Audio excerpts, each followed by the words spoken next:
سے دیا ہے، جس میں انہوں نے جو آیت مبارکہ ہے مساک النبیین، اس سے جو قطعی ثبوت پیش کی ہے، اس بارے میں علامہ صاحب کی کیا رائے ہے؟ علامہ صاحب السلام علیکم ورحمۃ اللہ وبرکاتہ۔ وعلیکم السلام ورحمۃ اللہ وبرکاتہ۔ عبید اللہ لطیف صاحب، شمس بھائی اور بابر بٹ صاحب، اور خاص کر ہمارے شیخ صاحب، میں تو ان کو ڈاکٹر صاحب نہیں بلکہ شیخ صاحب کہتا ہوں، وہ ہمارے شیخ ہیں، سب کو السلام علیکم ورحمۃ اللہ۔ اور شیخ صاحب کے لیے درازی عمر کی دعا، اور بھی جتنے ہمارے احباب اس چیز کو اب سن رہے ہیں یا بعد میں سنیں گے، تو ان حضرات کو بھی ہماری طرف سے السلام علیکم ورحمۃ اللہ وبرکاتہ۔ کے چینل کو عبید سبسکرائب اللہ کریں لطیف اور صاحب اور بیل بابر آئیکن بٹ صاحب جیسے شخصیات کے سامنے مجھے آپ کا حکم کرنا بہت بڑی بات ہے، لیکن بہرحال الامر فوق الادب۔ حضرت شیخ صاحب نے اس وقت جو گفتگو فرمائی ہے، تو عام قادیانی ان کی سمجھ سے تو یہ بالا تر ہے۔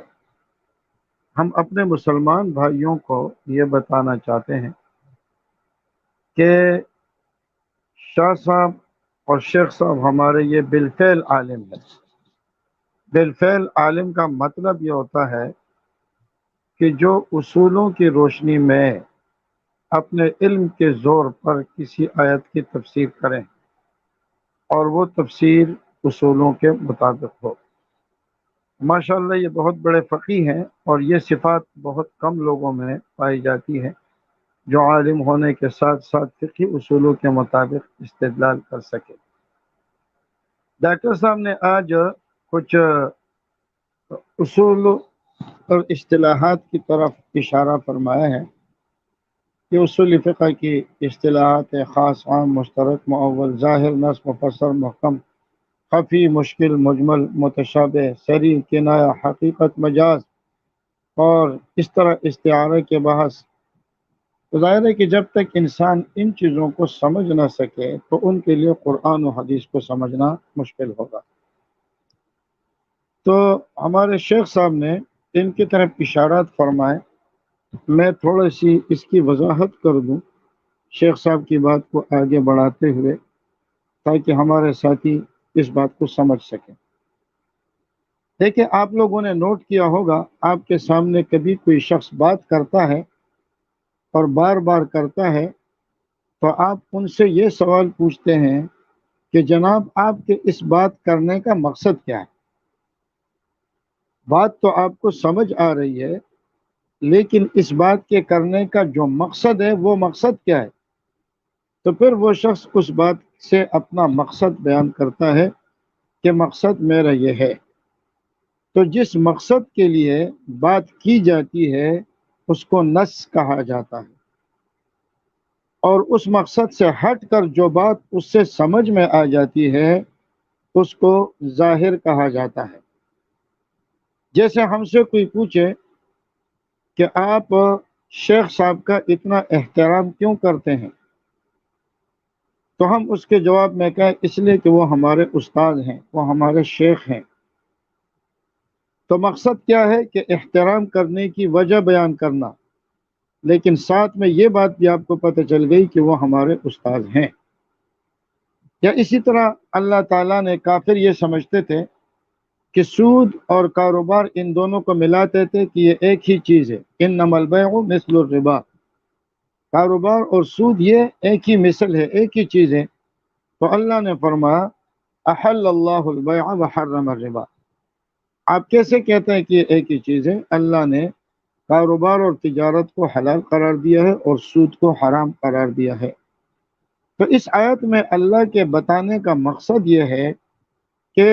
سود میں اور کاروبار میں فرق بیان کرنا، لیکن ساتھ میں اس میں کاروبار کی حلت کا بھی پتہ چل گیا کہ کاروبار کرنا یہ حلال ہے، لیکن مقصد کاروبار کا حلال بتانا نہیں ہے، مقصد یہ بتانا ہے کہ سود اور کاروبار میں فرق کیا ہے۔ تو اس سے ہمیں دو باتیں معلوم ہوئی، اللہ نے سود کو حرام قرار دیا اور تجارت کو حلال قرار دیا۔ ایک تو یہ بات معلوم ہوئی کہ سود حرام ہے اور تجارت حلال ہے، یہ اس آیت کے ظاہر سے ہمیں یہ بات معلوم ہوئی، لیکن مقصد اس بات کو نہیں بیان کرنا ہے کہ سود جو ہے وہ حرام ہے اور تجارت حلال ہے، بلکہ مقصد ان دونوں میں فرق کو واضح کرنا ہے، اس لیے کہ مشرکین کا دعویٰ دونوں کی یکسانیت کا تھا، تو اللہ نے ان کے فرق کو واضح فرمایا۔ تو جس مقصد کے لیے کلام کو چلایا جائے اس کو نص کہا جاتا ہے، اور اس سے جو بات سمجھ آتی ہے تو اس کو ظاہر کہا جاتا ہے۔ اس کے بعد نمبر آتا ہے مفسر کا۔ مفسر کا مطلب یہ ہوتا ہے کہ جو بات آپ نے کی ہے اس میں امکان موجود ہے، تخصیص کا امکان موجود ہے یا کوئی دوسرا احتمال اس میں موجود ہے، اور آپ اپنے بیان سے ہی اس امکان کو ختم کریں۔ جیسے مثال کے طور پر میں یہ کہوں کہ ہمارے اسٹریم کے ساتھی وہ ختم نبوت کے مجاہد ہیں، ہو سکتا ہے کہ اس میں سے یہ کہے کہ یہ سب کے لیے نہیں کہا گیا بلکہ بعض کے لیے کہا گیا، تو میں نے کہا نہیں، ہمارے اسٹریم کے تمام ساتھی ختم نبوت کے مجاہد ہیں، تو اب اس میں تخصیص کا امکان ختم ہو گیا، اور جتنے ساتھی ہمارے اسٹریم میں ختم نبوت کے دفاع کے لیے آتے ہیں وہ سارے مجاہدین ختم نبوت کہلاتے ہیں۔ یا جیسے اللہ نے فرمایا فسجد الملائکہ، فرشتوں نے سجدہ کیا آدم علیہ السلام کے آگے، تو اب یہاں پر کوئی سمجھ سکتا ہے کہ کبھی کبھی اکثر افعالات کے عمل کو سب کا عمل کہہ دیا جاتا ہے، حالانکہ اس میں کچھ نہیں کیا ہوا ہوتا۔ جیسے میں کہتا ہوں ہمارے اسٹریم کے تمام ساتھی موجود ہیں، ہو سکتا ہے کہ ایک آدھ غائب ہو، لیکن اکثریت کے لیے حکم لگ جاتا ہے۔ تو جب اللہ نے فرمایا کلہم اجمعون کہ تمام کے تمام نے، تو اب اس میں تخصیص کا احتمال ختم ہو گیا۔ اور اس کے بعد جو نمبر ہے وہ ہے محکم کا۔ محکم میں کسی قسم کی تخصیص کا احتمال نہیں ہوتا، اس میں کسی قسم کی تعویل کا احتمال نہیں ہوتا، اور یہ تمام جو ظاہر ہے یا نص ہے یا مفسر ہے، ان سب سے یہ قوت میں زیادہ ہوتا ہے، اور اس کے خلاف کرنا یہ قطعاً جائز نہیں ہوتا۔ اور حضرت شیخ صاحب نے یہاں ایک بہت اہم بات ارشاد فرمائی، جس میں قادیانیوں کے بہت سارے سوالات کا جواب مل جائے گا،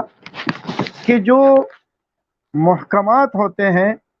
ان کا تعلق عقائد سے ہوتا ہے، عقائد سارے کے سارے محکم ہیں، اور یا اخلاق سے ہوتا ہے۔ فروعی جو احکامات اور مسائل ہوتے ہیں اس کے اندر نسخ کا احتمال رہتا ہے، لیکن جو محکم بات ہوتی ہے اس میں نسخ کا احتمال نہیں رہتا۔ اب اگر مرزا قادیانی کسی زمانے میں ختم نبوت کے انکار کو کفر کہے، اور کئی سارے حوالے موجود ہیں اس بات پر کہ انہوں نے ختم نبوت کے انکار کو کفر کہا ہے، روحانی خزائن میں بار بار وہ اس بات کو دہرا چکے ہیں، اور بعد میں وہ نبوت کا دعویٰ کرتا ہے۔ آپ کو یاد ہوگا کہ جب حضرت عیسیٰ علیہ السلام کی حیات پر اور یوز آصف پر بحث چل رہی تھی، تو اس وقت میں اس بات پر زور لگا رہا تھا کہ ان سے معلوم کیا جائے کہ حیات عیسیٰ علیہ السلام کا عقیدہ یا یوز آصف کا مسئلہ یہ عقیدے کا مسئلہ ہے یا فرعی مسئلہ ہے۔ یہ پوائنٹ میرا بہت بڑا پوائنٹ تھا، اس لیے کہ اگر یہ عقیدے کا مسئلہ ہو جائے تو اس میں نسخ کا احتمال نہیں ہے۔ حالانکہ مرزا قادیانی وہ ابتدائی دور میں حیات عیسیٰ کے بلکہ زندگی کے اکثر حصے میں حیات مسیح کے قائل رہے، اور اسی طرح انہوں نے ختم نبوت کے معاملے میں بھی وہ پہلے اس کے قائل رہے۔ اب اگر کوئی شخص یہ کہتا ہے کہ وہ منسوخ ہو چکا ہے، تو ان کو یہ بات معلوم ہونی چاہیے کہ عقائد محکم ہوتے ہیں، اس میں نسخ کا احتمال نہیں ہوتا۔ نبی علیہ السلام نے فرمایا الانبیاء اخوۃ ودینہم واحد، انبیاء آپس میں بھائی بھائی ہیں اور ان کا دین ایک ہے، عقائد ان کے ایک ہیں۔ ہاں، فروعی مسائل میں اختلاف بھی ہو سکتا ہے، اجتہاد بھی ہو سکتا ہے، فروعی مسائل میں پھر نسخ کا بھی احتمال ہو سکتا ہے، لیکن جو محکمات ہوتے ہیں ان کے اندر نسخ کا احتمال ہوتا نہیں ہے، اس لیے ہم ان سے پوچھتے ہیں کہ یہ عقیدہ ہے؟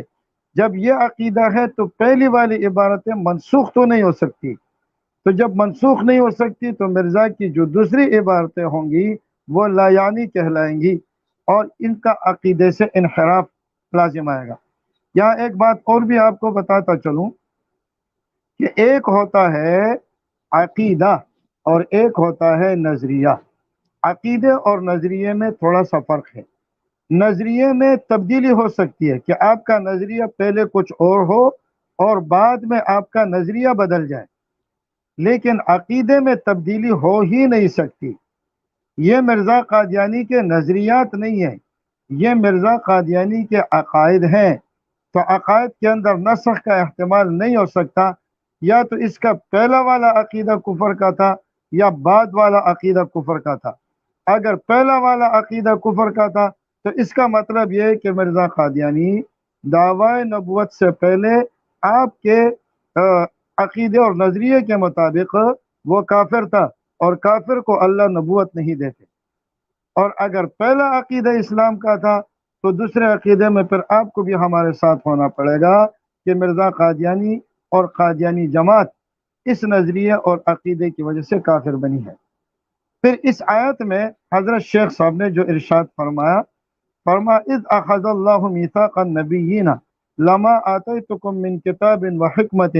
ثم جاءکم رسول مصدق لما معکم، تمہارے پاس کوئی رسول آئیں گے اور وہ تمہارے پاس جتنی کتابیں ہیں ان کی تصدیق کرنے والے ہوں گے۔ تو ظاہر ہے کہ تمام انبیاء کی جو تصدیق کریں گے تو وہ آخری ہی ہوں گے، ان کے بعد کوئی اور نبی تو آنے والا نہیں ہے۔ اور پھر دوسری بات، لَتُؤْمِنُنَّ بِهِ وَلَتَنْصُرُنَّ، آپ نے ان پر ایمان لانا ہے اور آپ نے ان کی مدد اور نصرت کرنی ہے۔ اگر آپ مرزا قادیانی کو آخری نبی مانتے ہیں تو پھر اس کا مطلب یہ، جو اس دن بھی ہم نے اور عبید اللہ بھائی نے یہ بات دہرائی تھی کہ پھر تو نبی علیہ الصلوۃ والسلام کا بھی نعوذ باللہ ثم نعوذ باللہ، ہزار دفعہ نعوذ باللہ، آپ کے عقیدے کے مطابق نبی علیہ السلام سے بھی یہ عہد لیا گیا تھا کہ وہ مرزا قادیانی پر ایمان لائیں گے۔ اور پھر آپ کے نظریات، یہ نبی علیہ السلام کی کتنی بڑی گستاخی ہوگی۔ اور پھر نبی علیہ الصلوۃ والسلام بھی ان انبیاء میں ہے کہ آپ نے ان کی تصدیق کرنی ہے اور ان کی نصرت کرنی ہے۔ پھر جب لَتُؤْمِنُنَّ بِهِ میں تمام انبیاء شامل ہے، تو عبید اللہ لطیف صاحب کے سوال کو میں پھر دہراتا ہوں کہ ان انبیاء میں مرزا قادیانی بھی شامل ہے یا نہیں؟ اگر ان انبیاء میں مرزا قادیانی بھی شامل ہے تو پھر جمبا کو بھی نبی ماننا پڑے گا، زاہد خان کو بھی نبی ماننا پڑے گا، اور نسیم خان کو بھی نبی ماننا پڑے گا، اس لیے کہ مرزا قادیانی ان پر بھی ایمان لائیں گے، اس لیے کہ لَتُؤْمِنُنَّ بِهِ وَلَتَنْصُرُنَّهُ میں پھر وہ بھی شامل ہوں گے۔ اور میں نے اس دن یہ بات رکھی تھی کہ آج تک ہمیں قادیانیوں کے اس بات کا علم نہیں ہو سکا کہ ان کا عقیدہ کیا ہے۔ برائے مہربانی اگر کوئی قادیانی سن رہا ہے تو وہ اپنے عقیدے کی وضاحت کرے کہ وہ نبی علیہ الصلوۃ والسلام کے تابع ہیں یا نبی علیہ الصلوۃ والسلام اس کے تابع ہیں۔ پھر مجھے یاد پڑتا ہے عبید اللہ لطیف صاحب کو حوالہ یاد ہوگا، شمس بھائی کو بھی، روحانی خزائن کے کسی جلد میں اس نے یہ بھی کہا ہے کہ نبی علیہ السلام کے بارے میں ان گزشتہ تمام انبیاء کرام سے عہد لیا گیا تھا لَتُؤْمِنُنَّ بِهِ وَلَتَنْصُرُنَّهُ، اور اس معنی کے اعتبار سے گزشتہ تمام انبیاء وہ نبی علیہ السلام کے امتی ہوئے۔ تو اگر یہ عہد مرزا قادیانی کے بارے میں لیا گیا تھا بقول آپ کے، تو پھر تو نبی علیہ الصلوۃ والسلام نعوذ باللہ ثم نعوذ باللہ بے شمار مرتبہ نعوذ باللہ، پھر تو نبی علیہ الصلوۃ والسلام مرزا قادیانی کے امتی ہوئے۔ آپ کس طرح آپ کے اپنے قول کے مطابق وہ تو پھر مرزا قادیانی کے امتی بنتے ہیں۔ اور پھر میں نے ایک سوال اٹھایا تھا کہ نبی علیہ الصلوۃ والسلام کے بارے میں تمام انبیاء سے ایمان اور نصرت کا عہد لیا جا رہا ہے، تو اس کا مطلب یہ ہے کہ اس نبی کا کردار کیا ہوگا، اس نبی کا گفتار کیا ہوگا، اس نبی کا مقام اور حیثیت کیا ہوگی، کہ جن کے بارے میں تمام انبیاء سے عہد لیا جا رہا ہے کہ آپ نے ان پر ایمان لانا ہے اور ان کی مدد اور نصرت کرنی ہے۔ ہم کچھ نہیں کہیں گے، آپ خود اس بات میں غور کریں اور سوچیں کہ کیا مرزا قادیانی سیرت المہدی پڑھنے کے بعد، آپ تو اس کے کریکٹر پر بات کرنے کو تیار ہی نہیں ہے، تو کیا مرزا قادیانی اس بات کے اہل ہے کہ جن کے بارے میں نبی پاک علیہ الصلوۃ والسلام سے بھی عہد لیا جائے؟ اور یہ کتنی بڑی یعنی کہ بدقسمتی والی بات ہوگی۔ تو جو سب سے اخیر میں آئیں گے تمام مفسرین کے ہاں، اب پھر وہ کہیں گے کہ جی مفسرین کو وہ مانتے نہیں ہیں، تو یہ محکم اس لیے کہ یہ متشابہ کے مقابلے میں، اور آپ نے متشابہ کی تعریف وہ کی تھی ڈاکٹر یحییٰ نے کہ جس کے اندر دوسرا کوئی احتمال موجود نہ ہو، تو جس میں دوسرا کوئی احتمال موجود نہ ہو تو ثم جاءکم رسول آپ کی تعریف کے مطابق بھی محکم بن رہی ہے، اس لیے کہ اس میں رسول سے مراد آج تک ساری امت نے نبی علیہ الصلوۃ والسلام کو لے لیا ہے، تو آپ کے عقیدے کے اور نظریے کے مطابق بھی پھر یہ آیت محکم بن رہی ہے۔ ایک روایت بھی ایسی نہیں ہے، کسی مفسر کا قول بھی ایسا نہیں ہے کہ جس میں مرزا قادیانی مراد لیا گیا ہو۔ اور پھر ڈاکٹر صاحب نے اخیر میں جو نقطہ ارشاد فرمایا وہ بڑا زبردست ہے کہ جو باتیں جس میں تخصیص کا احتمال تھا یا جس میں تفسیر کا احتمال تھا وہ نبی علیہ الصلوۃ والسلام کی زندگی میں اس کے نسخ کا امکان ہو سکتا تھا، نبی علیہ السلام کی مبارک زندگی میں نسخ یا تخصیص کا احتمال ہو سکتا تھا، امکان ہو سکتا تھا، لیکن آپ علیہ الصلوۃ والسلام کے وفات کے بعد وہ بھی سارے کے سارے محکم بن گئی، اس لیے کہ اب اللہ کے احکامات کے اندر اللہ کے آیات میں جو نسخ ہوتا ہے وہ اللہ کی طرف سے ہوتا ہے، اور اللہ کی طرف سے تب ہوگا جب بعد میں کوئی نبی آئے گا، جب بعد میں کوئی نبی آنا ہی نہیں ہے تو پھر آپ علیہ الصلوۃ والسلام کے ارشادات اور فرامین اور قرآن کریم کی وہ آیتیں جس میں اگر نسخ کا احتمال ہو بھی لیکن اب نہیں رہا، اب وہ محکم بن گئی، اس میں تخصیص کا احتمال ہو بھی اب نہیں رہا، اب یہ ہے کہ وہ اپنے تعمیم پر جاری اور ساری رہیں گی۔ ڈاکٹر صاحب کی یہ باتیں قادیانیوں کی سمجھ میں تو آنے والی نہیں ہے، لیکن الحمدللہ ہمارے ختم نبوت کے چینل پہ جو لوگ بیٹھے ہوئے ہیں ان کو ضرور یہ باتیں سمجھ آنے والی ہیں۔ اگر قادیانی حضرات اس کا کوئی جواب دینا چاہیں تو ہم بھی حاضر ہیں اور ڈاکٹر صاحب بھی حاضر ہیں۔ جزاکم اللہ خیرہ، وقت کچھ زیادہ لیا، انتہائی معذرت کر دو۔ ڈاکٹر صاحب، مولانا صاحب آپ کا بہت بہت شکریہ، بالکل آپ نے وقت زیادہ نہیں لیا۔ اللہ آپ کو، ہم سب کو، سننے والوں کو، اس محفل میں بیٹھنے والوں کو، جہاں جہاں آپ کا پیغام جائے گا اللہ تعالیٰ ان سب کو قبول و مقبول فرمائے۔ بہت زبردست باتیں آپ نے ہمارے ناظرین کو پہنچائیں۔ ٹھیک ہے، قادیانی جو ہیں ان کے دماغوں کے اندر صرف قادیانیت ہی بھری ہوئی ہے، مگر پھر بھی ہم پہ جو ہمارے رب نے ذمہ داریاں ڈالی ہیں ہم نے وہ پوری کرنی ہے۔